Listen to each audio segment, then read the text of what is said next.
Is on, so Lindsay, you can introduce yourself. Can you hear me? Yes, we can, loud and clear. This is Lindsay Hescock. Thank you. Thank you. Now is the time for public comments on agenda items only. There is no attendees on Zoom that I can see. Anyone in the room? Okay.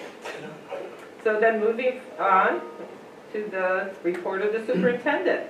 So I'll turn it over to you.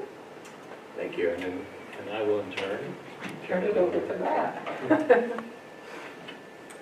Yeah, I think, I think. put me right on the spot. So the plan for tonight is to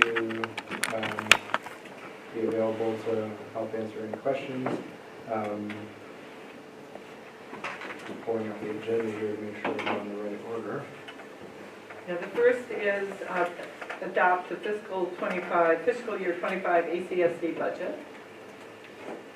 And so I think, stemming from the presentation on Monday night, the plan was not to present anything again and to leave it with a recommended motion. Yep. So what I would like to do is have a motion to approve the budget. Once we have the motion on the floor, if there are questions, we can have discussion. I'll make that motion. Okay, a second? Move the dollar value in it. Well, whatever. Well, this is, I would like to move to approve the Athens Central School District budget for fiscal year 25 in the amount of $50,604,080, which represents a 6.5% increase in There you total go. spending. thank you. Second. Okay, discussion. Chip? I think, we struggle where we should be on this all along. As the rules have changed and the game has changed and the times, are so complicated. And it became obvious to me when I spent the hour and three quarters watching that hearing this afternoon where every superintendent or representative from 20 different districts across the state, nobody was happy.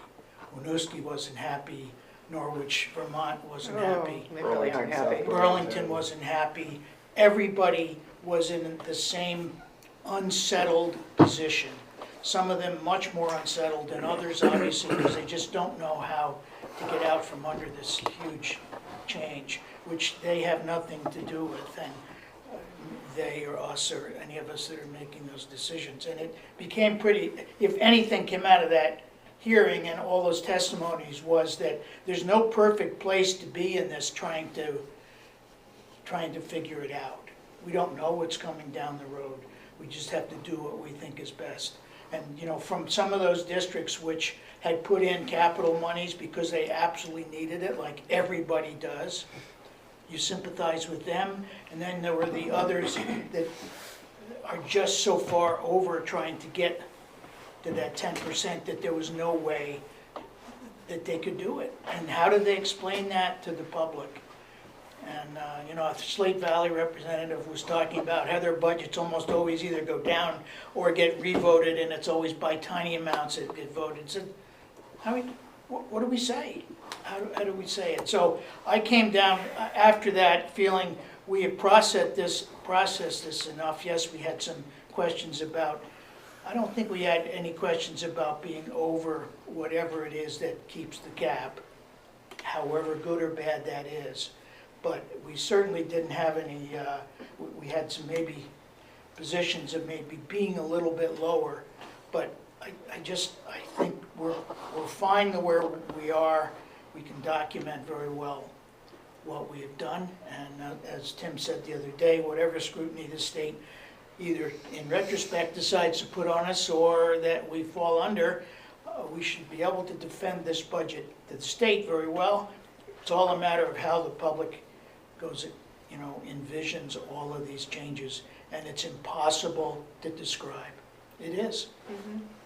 Suzanne, so I have said all along that I'm still a little nervous, being 9.9 when cutoff is at 10, knowing that state still doesn't have definite numbers to us, and those are gonna cause some major shifts as we move into the spring, once everyone's budget's in. But, you know, listening online today, it was heart-wrenching listening to some of those superintendents that were like, we really needed this, we put it in, and we'd have to cut like 5 million or 7 million out of our budget, so we took it out. And, you know, the complaints about the fact that the state hasn't funded any building construction since 2017, and, you know, it was just on and on and on, and there were a couple things that came out for me was that no matter how well anybody has tried to budget, we may all be having our budgets scrutinized. The AOE has already requested them, and they are going to be scrutinizing them. I'm not exactly sure what they're scrutinizing them for because they didn't say. But then the other piece that came out was that because the state has put money in the last 2 years to help keep taxes low, they've also already created an artificial cliff Exactly. for us to climb our way out of. I like when So, they called it a trough. Well, trough. Yeah. put you Yeah, in a trough, trough. whatever, it's more like a cliff because you are gonna fall off at some point. So, you know, I'm always the nervous one when, you know, you give it a dollar value and you pretty much back yourself up against it because it doesn't give you any leeway, but we've done our best that we can, and I don't know. Anyone else? Joanna? I felt pretty good about things on Monday, actually, and after listening to today's testimony, I have some follow-up questions. It was pretty clear that people were upset, but they were upset about a variety of things, Oh, yeah. from CLA to 127. I think most people agreed on the hope of 127, but the CLA is part of it, which makes me wonder, Matt, and I don't know if you can walk us through or what you know about or what you can say about the change in the yield and how that might affect this for us. We won't know the change in the yields while all the budgets are in. That's part one, right? Is that Yeah. the yield is variable until all the budgets are in and approved, and then the yield becomes frozen and fixed based off of those final approved budgets as the per pupil amount that will raise the revenue needed to fund those budgets Right. in the ed fund. So when we're using what they've published as the placeholder for the yield now. On December 1st, the Yeah. tax commissioner makes the first estimate, Yeah. that Yep. letter. Yeah, And that's the first draft. You know, obviously, we're in uncharted territory here, so we're seeing the yields do a lot more movement than normal, but it is normal for the yields to be modified through the winter and into the spring as the legislature figures out where it ultimately needs to land. And this year, what's happening is, as districts are taxed to the extent that they are hitting the cap or requiring the cap, once you hit the cap, you can't contribute anymore even if the yield continues to go down, right? That's like the end of how much revenue the state can ask of your taxpayers, which means the yield has to go down more, Exactly. which means it goes after the districts that still have not yet hit the cap and pushes them closer to the cap. And if that's not enough, then it goes down more and goes after the Winooskis, right? That's why Winooskis was griping, which is, you know, this Act 127 was supposed to bring equity and parity to their district, and instead, with a modest spending increase and all of this new tax capacity, they're seeing taxes actually go up instead of the down that they projected. Yeah. So. and then one more question is about the capital money. We have half of the HVAC as capital money, and that's it in our budget, 2/3. 2/3. But it's a Can you- small So- amount, it's what, Well, no, the ESSER represents 2/3 yep, Oh, of the project. of the project. Okay, And then the remaining third is funded in the FY24 budget and 200,000 in FY25 budget. Okay. so it's very small. okay. So the cap, okay, thank you for clarifying Yeah. that, because I got confused on Monday Yeah, after so that, you know, one-time expense Yeah. is really the tail of a much bigger expense that's been in our budget or been in our sites for years. Got it. Okay, Yeah, thanks. it's been long planned, Yeah, so it's not something we just threw in there. Yeah, totally. Yeah. yeah, we didn't have to throw anything in there. No. We were already We didn't. trying to get down. We didn't throw anything. Yeah, we didn't have to, we didn't. We were trying to get down to the below 10%. I mean, that was our struggle, Turf field. yeah. Wasn't turf. That's not even funny. Too soon. Yes, any other comments, Steve? So I have been involved in this budget process, and I have been struggling. It was a struggle to get people to understand that we need below 10%. I think we need to be even lower than that. I think that this board has not addressed some significant things that need to be talked about. I can't believe that we have waited now a year to even look at consolidation, and that we are fighting as hard as we can not to talk about it, and that we are continuing to pat ourselves in the back and go, "Whew, we have now only created a 5% cliff for ourselves rather than something more than that." I have tried as best I can to convince people of some of these realities, and I cannot in good conscience vote for this budget. So I will not be voting in support of this budget.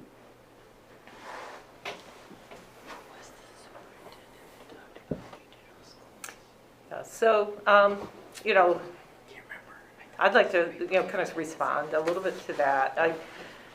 I think the understanding this year was that major changes of that magnitude, that we would wait until we had our new superintendent in play. And that was my understanding from the beginning, that, this year was going to be kind of a holding pattern because we have an interim superintendent, and it's really hard to make those level of decisions prior to the permanent superintendent coming. I don't think, in my mind, is nothing that I am ignoring in any way, shape, or form. We'll need to do work with Dr. Baker to really look at the strategic plan and figure out our path forward, because this is, the cap allows us basically to get through this year, but I have the charts that basically show, well, what happens next year and the following year and the following year. So it's, something that we're going to definitely need to work together as a board on. Okay. Any other comments? Oh, Mary Heather. Yeah, I'll follow up on that as well. I mean, I do agree with Steve about the necessity of looking at consolidation as a solution to our long-term problem. But I too, like Barb, did not feel that this is the right time.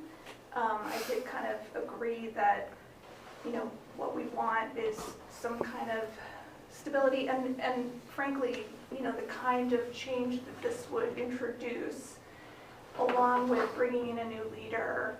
I don't think it sets up our new person for success right off the bat. I agree that this is something that we're going to need to work on, and we're going to need to work on it immediately. We're not going to need to, I don't think it's a good idea for us to wait till the fall to start looking at FY26. I think we need to probably, get the facilities committee to, or repurpose it or Right. whatever. I mean, the original charge was to look at this, and there has been a lot of work done on it. And, the reality is, and I said this on Monday, our budgets, the values projected on our budget are that we value our town schools above and beyond everything else. And I'm just not sure that's the sustainable solution in the long run, especially with these financial pressures. So I feel comfortable supporting this year's budget as a transition year, as an investment in our new leadership, as a demonstration to our community that we are trying our very best to be fiscally responsible and stay under the threshold that Act 127 presents, and also recognize that our students still have demonstrated need for our intervention positions and our COVID relief programs. And so I feel like the budget we've put together is kind of in that balancing spot. It's not a comfortable spot, and I certainly don't want to see the same budget next year. But I feel like for this time, it makes the most sense to set us up, hopefully, for some successful problem solving in the future. Okay. Anyone else? Suzanne? I'm just, to echo what Mary Heather and Steve said, there were some superintendents, at least one that on today's webinar or YouTube video, that actually came out and said that they would encourage the state to look at how students are educated, including the use of regional schools, new regional schools. I thought that was pretty brave of someone to actually, while everyone's talking about no money, to make mention of that. But that is something that was floated in that almost 2-hour webinar today that some people are starting to think about. So Ellen, we have a motion on the floor to approve the budget, and we're in discussion mode at this point. Great, thanks. Joanna? If I may. Yeah. I think it's a responsible budget. It keeps the positions from ESSER that are most interactive with the students. I think I would just like to caution people to think that closing schools is a silver bullet. It's not a simple question. There were many superintendents that talked about the process of consolidation, and they're still in a really hard space right now after having gone through all of that struggle. So you think about what the kids have missed out on, and then they're still. So with healthcare, it's not a simple solution. So I would just caution us to avoid thinking that consolidation is a silver bullet. I think it's complicated, and I think it just deserves more respect than thinking that it could solve all of our financial issues. Chip? Another comment, you said there wasn't any money.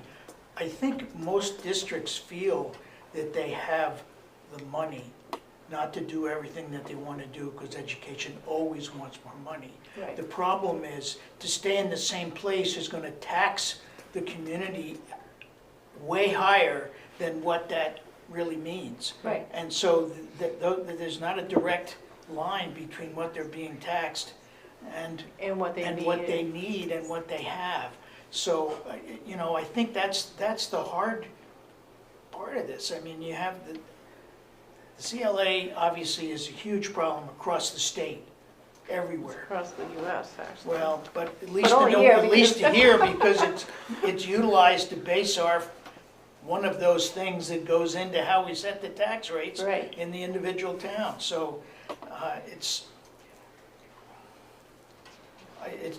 very uncomfortable. And Steve, I don't disagree with you. I sat on that committee right on through, and we didn't get anywhere. We were short-circuited by a number of different things, including COVID, but including just public reaction, and we couldn't get there. I don't know where that is. I don't disagree with Joanna that it's not a silver bullet. Once you do it, you still got to pay for the schools that you have, or however you redesign the system, you got to do it. It's not perfect.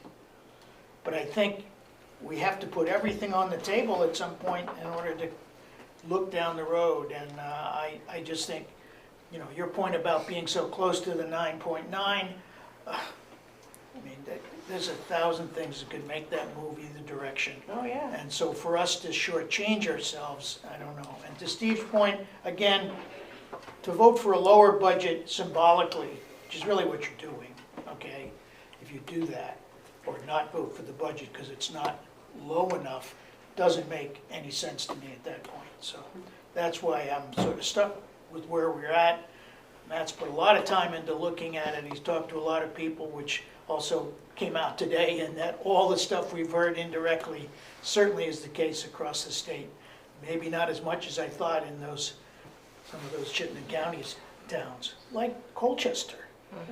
Well, and like the towns that have students that, some of them are in New Hampshire and some of them Yeah. are in Vermont, and That's unique. those are unique, but they're struggling just as hard as the rest of us. Yeah. I thought Yeah.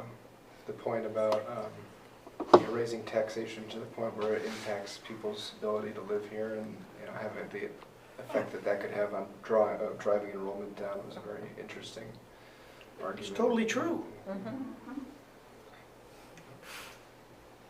Okay, thank you. Anyone else would like to share some thoughts, questions?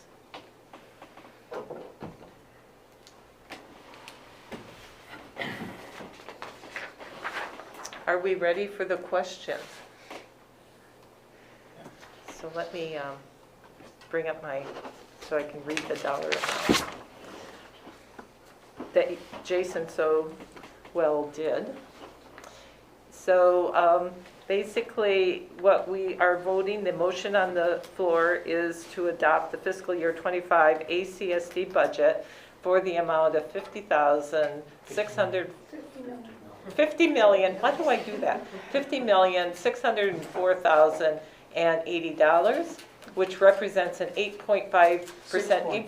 Oh, I'm really having a hard time. My glasses are steaming up with this mask, which represents a 6.5 increase in total spending and is in the amount ACSD School Board has determined to be necessary for ensuring fiscal year. Has determined to be necessary for the ensuing fiscal year. So all those in favor indicate by saying aye. Aye. Opposed? By No. any abstentions? Okay, the ayes have it, and the budget is approved. Thank you. Thank you. And then we have a couple of,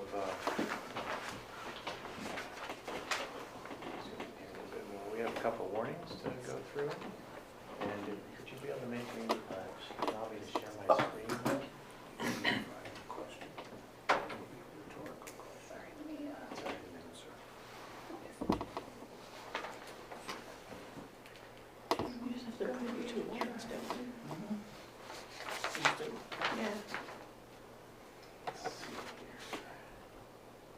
We've approved that this will be sent to the voters, which is Yeah. Article 1.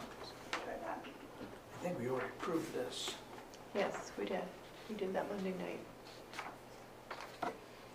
So as long as the numbers still match from Monday night to tonight. Here we go. There you go. So Barb, do you just need us to make a motion to approve the warnings? Yeah, well, Tim wants to, he wants to pull it up. Because there's been a recent change on one of the warnings. You'll notice that on Article 2 is new. Let me zoom in a little bit more. Oh, okay. We don't do that at the annual meeting, do we? So Article 2 is Oh, added that's right, it because is in the bylaws, but we've never done it at the annual meeting. it may not have been done correctly in the past, perhaps? Yeah, because it's in the it is in the Career Center bylaws, but it's never been done. Right. Yeah, so that from the floor, there'll have to be nominations for the person to fill that position at the annual meeting. So that article was added to this list. Thank you for catching that, Linda. So I just wanted to display that so you could see that it's different than what you had seen before. So, yeah, I mean, that's since this afternoon. Yeah. Yes, Yeah, okay, because I printed this afternoon. yes, They're 5 minutes old. yes. After Monday's meeting, I was like, how do we deal with this? So I reached out to Linda, and she responded and said, oh, this has to be an article that we, for the But people Hannaford. have to put their name in for it, There, it's not. people do, yes. Right. We don't just nominate someone and Yes. vote them in. It will still be nominated from the floor. Right. Yeah, So have we done that in the past? No, I've had with, the same person for 9 years. not with Dr. And it's, Burrows. for some reason, has just been continuing. Right, we haven't, like, redone it every year. Yeah, Well, it's 3 even years. when it was It's a supposed to be. 3-year term. Yeah. 3-year term. Yeah. Right, we didn't really follow the process. Mount Abe does it this way. So that's the only change from what you had seen before as far as the warnings As are the concerned. Northwest doesn't do it this way. So I guess we'd be looking for a motion to Because they approve. can Yes. find anybody. So the first warning, which is for the annual meeting, which is what is listed here, can I have a motion for us to approve that from someone? This is for the meeting I'll move to itself. approve the warning for the annual meeting, February 27th, as printed. As presentable, as Printed, presented. demonstrated. yes. Demonstrated. I don't know, I sure it's printed. Visualized. Visualized. I'll second. Okay, and we have a second? Any discussion?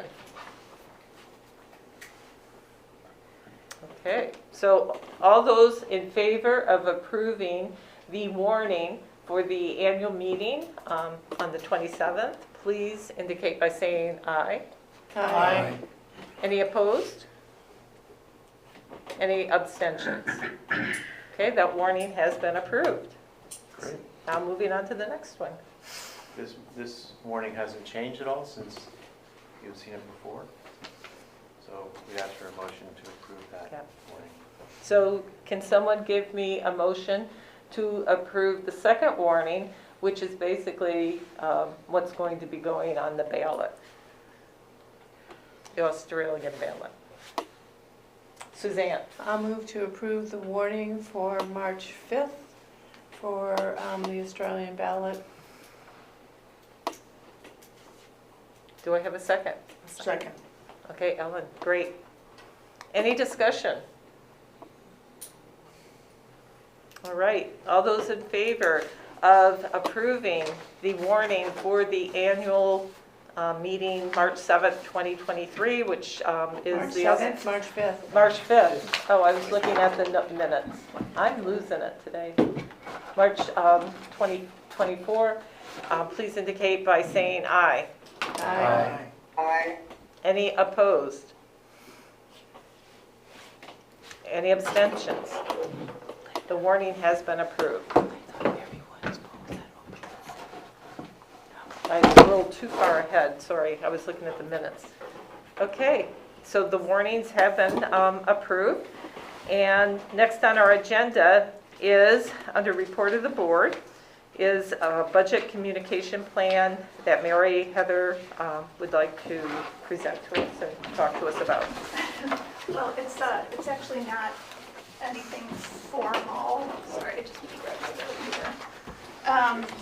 The Communications and Engagement Committee meeting was yesterday, and we just kind of went over the things that we had proposed. I'm gonna just, give me a minute to pull that up so I can look at my notes.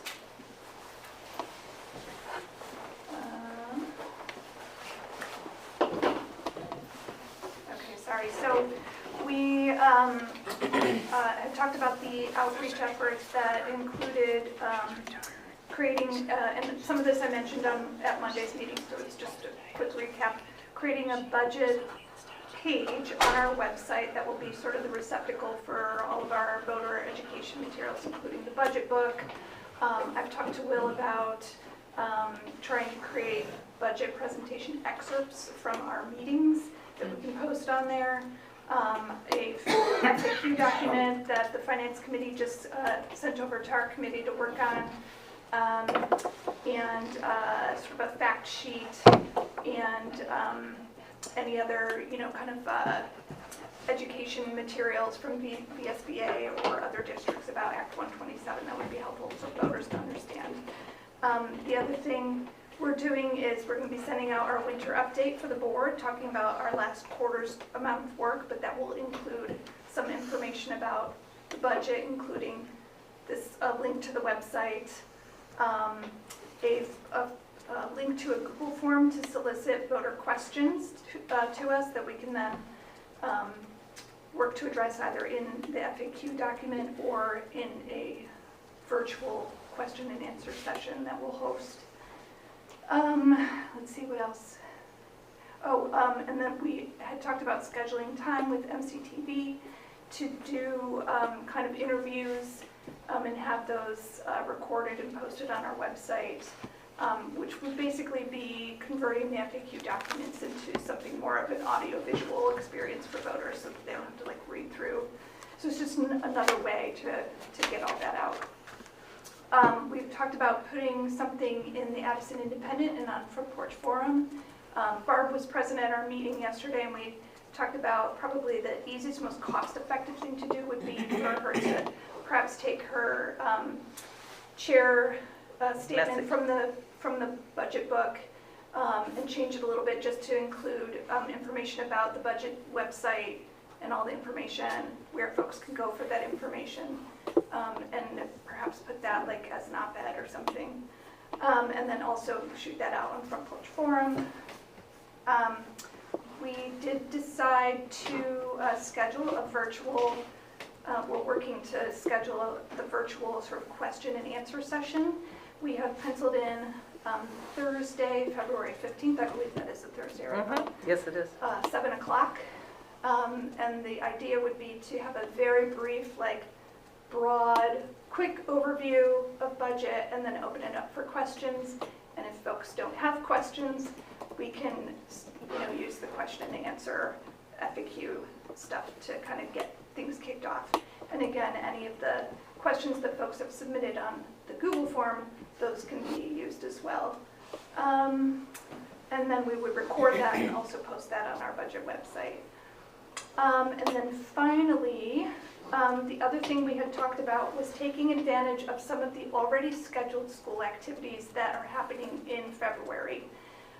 There are many things at a number of our schools where we could set up a board table, have some budget information, and a board member just present to answer questions. So I will just tell you right off, a list of things now, and then I'll also follow up with email to the full board. Probably I'll make like a little sign-up sheet if you have any interest in sitting at a board table to share budget information and answer questions. So for instance, some of the activities are MUHS is having their 8th grade information night for their class moving up into 9th grade on February 1st. From 6:30 to 8:30, that's going to be a perfect opportunity with a bunch of parents there. On February 6th, Moms is having their Mardi Gras celebration. That brings in a lot of folks, and so it'd be good to have a board table present for that as well. That is from 6 to 8 p.m. On February 8th, from 5:45 to 7 p.m., Mary Hogan is hosting their literacy night. That also brings in a lot of folks. And actually, Jen Kravitz actually reached out to our committee to let us know about that and to suggest that we set up a table. Also on February 8th, from 6:30 to 8, the high school is hosting their DP music recital. That could be another opportunity to have some things there. February 12th, from 6 to 7:30, the Rural Elementary Band and Choir Concert is happening at Salisbury School. I think it's going to be really important for us to have a presence there. It's a board meeting It's a night. board meeting night, I think. Oh, you're right, it is a board meeting night, isn't But it? it starts at 6, you said, Mary Heather? It starts at 6, So- but I think at the very least, we could, and I would be willing to do this, like have someone there early with materials and even just zoom in from that location. That might be an option. I just think it's really important for us to reach that part of our community. And then the 13th, the Mums Choir and Band is having a concert. It will be at the high school. The time is still to be determined, but I would expect it's either 6:30 or 7, something around there. And then, like I said, on February 15th is when we're hoping to do our virtual question and answer. So I'm hoping the combination of all these different ways to take advantage of already existing activities in the schools will reach our school audience. Hopefully the virtual will reach both our school and beyond, and then getting the information out in the Addie Indian Front Porch Forum will hopefully take it on beyond there and at least direct people to where we have all the information. So that's kind of the game plan at this point. We didn't really feel prepared to do any more like actual independent, dedicated budget outreach. We have such a small period of time before February happens, so. Any questions or suggestions, please send them to the communications committee, either myself, Tricia, or Ellie. Great. Any questions? Good. Chip? And then there's the budget discussion on the 27th. Yes, at the right. annual The meeting, annual which meeting. basically makes that up. Right. Which is usually done, at least is presented by Matt? usually business Yeah. manager. Sorry. But I'm just, what I'm trying to conceive of is how that gets presented to the public, okay, in a way that They can understand. we can understand it. Not that we haven't understood it, but, I mean, you gave us a lot of different slides and colored things and everything else, and I just can't imagine doing that for an hour with this group. Yeah. Because usually what happens is somebody said, how come, volleyball is getting only $32? I mean, that's the kind of questions that often come up, and they won't be able to find that very easily unless they really delve into things a long way. Is there a finance committee meeting relatively close to that 27th meeting? The 12th at 8:30. That's probably too early. I was gonna say maybe like Matt could do a dry run for the finance committee and we could be. Well, I'm not putting it on Matt, I'm talking in a general way about all this, because as you said, in this, giving us all these options, a simple form. Well, how do we do that? No, it's just simple. You can put a number down, but Right. then to try to describe why Cornwall's taxes are gonna be this, in the face of this number, and it boggles my Do you mind to think try that an to. emphasis on CLA and town tax rates Yeah. makes sense for that presentation? You have to at least I address think it. so. You're gonna have to address I it. think you do. Yeah, No, and I know, think just in terms emphasizing of, does that there's a become the tax- centerpiece of it, and say, Yeah. we're gonna start with town tax rates, and then work backwards from there to figure out how we got there. But I think if Well, you, maybe if you that's- go that way, you're gonna have to tread very lightly on making it not sound like towns, the way the state has made it sound, the towns that have dropped into that 70% are at fault. They're not really at fault, No. because of the way the homes have been bought and such, and it's played such havoc. So the wording is gonna have to be very careful when you talk the CLA piece. You would also put, Matt, in the first draft of the FAQ document, something like, there's a tax rate that the district controls. Yes, the district tax I rate. think emphasizing that and then putting into the context that then by town, there's a tax rate that the district doesn't control and that's why it varies by town. But that is like a really important distinction to underscore many times, that the district is not driving all of the variation, but that there is a piece of this that is the district's responsibility and that plays out.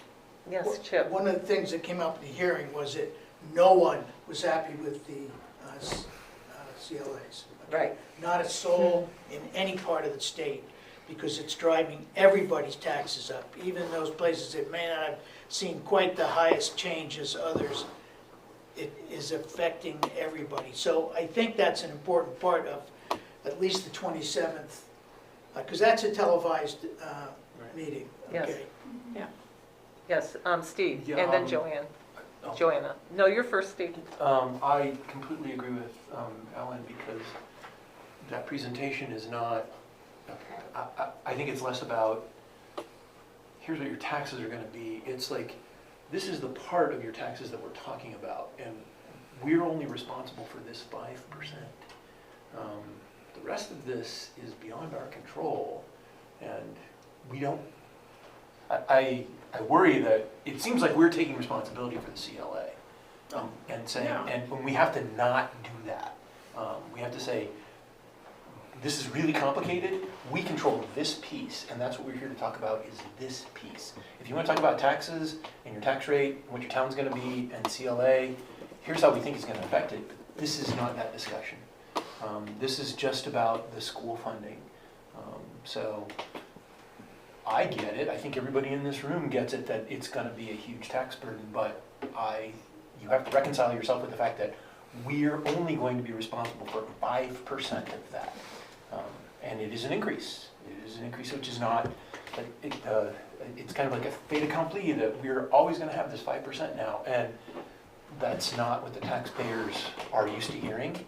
And I think there's gonna be a lot of talk about 20% tax rates, and we cannot own all of that. We have to say what we own and what we have no control over.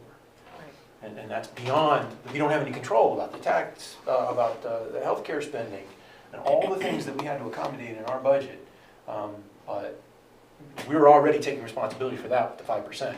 We cannot take responsibility for the other stuff. So. Joanna? So I heard testimony from Morgan Daybell, the business manager of Franklin Northeast today, which is a business manager I've come to just respect over time. And he had suggested moving the CLA to actually be connected to the purchase of the property. And so I guess if they're collecting this testimony, there's no way things can be implemented in this year. But they do have to pull certain levers this year to collect the funds. So is that are changes like that anticipated, like in the next 5 years? Because that would be amazing. It would be like really logical for the CLA to be grounded with the property. That's all up to the legislature. Right. I just saw something in the Vermont Tech's, they put out a one-pager because of that exact question, and some of the other ones today, and said,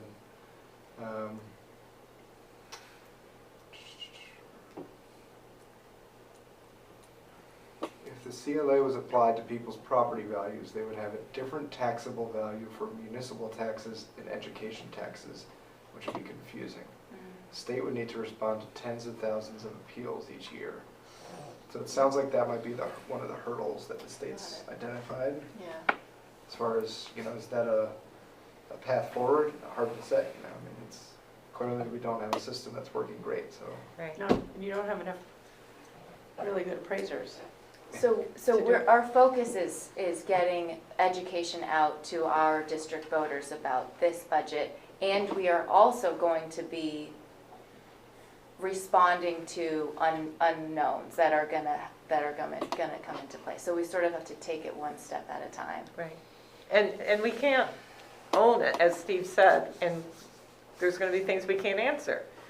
But it's never been owned. No. That's not something Yeah, that I the know. school board has ever owned. Exactly. The CLA. Right. Yeah. No. But we need to basically be able to respond that, this is nothing we have control over, and agree there needs to be changes here, but you need to really Yeah. help talk to our legislature. I would also say there's a way of doing this with a little bit less of a defensive posture Yeah. at the outset, which is just to sort of remind people that the taxes are made up of, this might be overly simple, but two parts. One part that is driven by the decisions made in this room and that the voters approve, and then one part that's made by the CLA. And so when they see their taxes go up and variations by town, it's not because the school district tax increases are varying by town. It's because there's something steady that we're trying to be very fiscally responsible about that's also a factor in a less, in a more specific but also a much higher tax increase. And I think without sort of saying, we don't own it. Right, true. We can just redefine over and over again Yeah. what the district's responsibility Yeah, is. absolutely.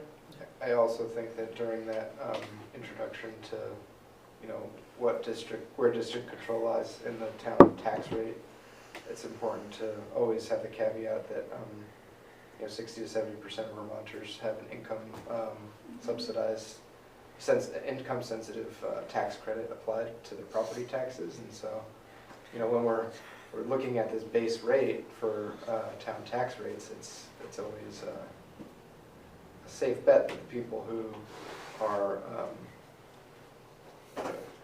perhaps the most concerned about the year-to-year increase are the ones who are the likeliest to have some relief.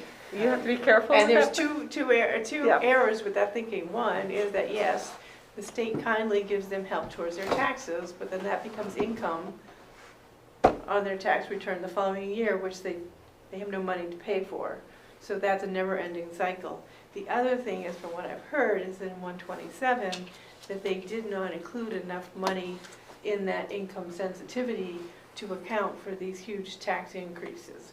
So there is no safety net for anybody. So you've got people in their homes that are doing reverse mortgages, that are defaulting. It's gonna be a mess. Yeah. So and the other thing with the income sensitivity is it's based on the previous year, so it takes a year to catch up. And with what we are doing with the 5% cap each year, to them, they'll really not see much relief. They'll continue to go up, even though it's not the full amount. So or at least stay flat with that 5%. So we have to be a little careful with that, because it does, not set up the expectation that, because people know they don't get that. Steve? This has less to do with this year. I was gonna communicate to the Communications and Engagement Committee.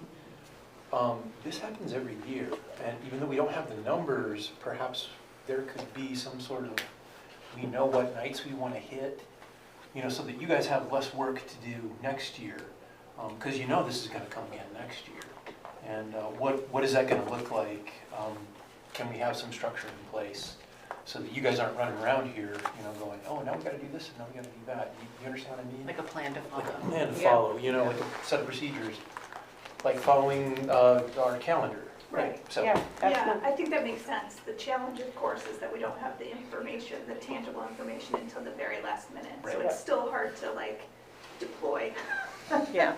with accurate information until we have it at the last minute. But you're right, we should have it, Yeah. sort of like a little work plan just Yes, for I was gonna say, communications. we could even look at the work plan, because we'll need to update it for the next year and put even a little more detail on it. Yeah, and to be honest with you, I think, ACSD has had the luxury of having voter support, pretty broad voter support in the past, and I think we need to be careful not to take that for granted. Yes, And that it should be part of our board culture to make an effort to, have opportunities for some two-way engagement, and also, make sure we put out voter education materials, and try to meet people where they're at, rather than just assuming people will just support it, or people will come looking for it.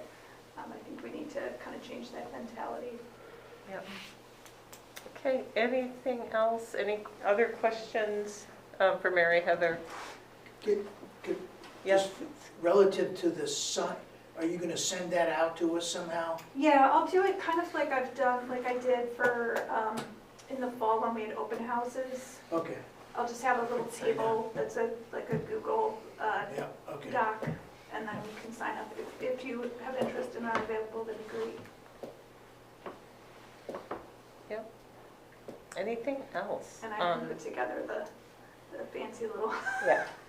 media kit. Yeah, which was very helpful, thank you. Thank you so much, Mary Heather, and to the Communication and Engagement Committee for working this through. I Well, appreciate it. Especially really, I'm very grateful to Emily for helping us out with refining the materials, and for Tricia and Ellie to, kind of put in their feedback, and Yep. especially for Tricia, connect us with Kurt and MCT. Yep.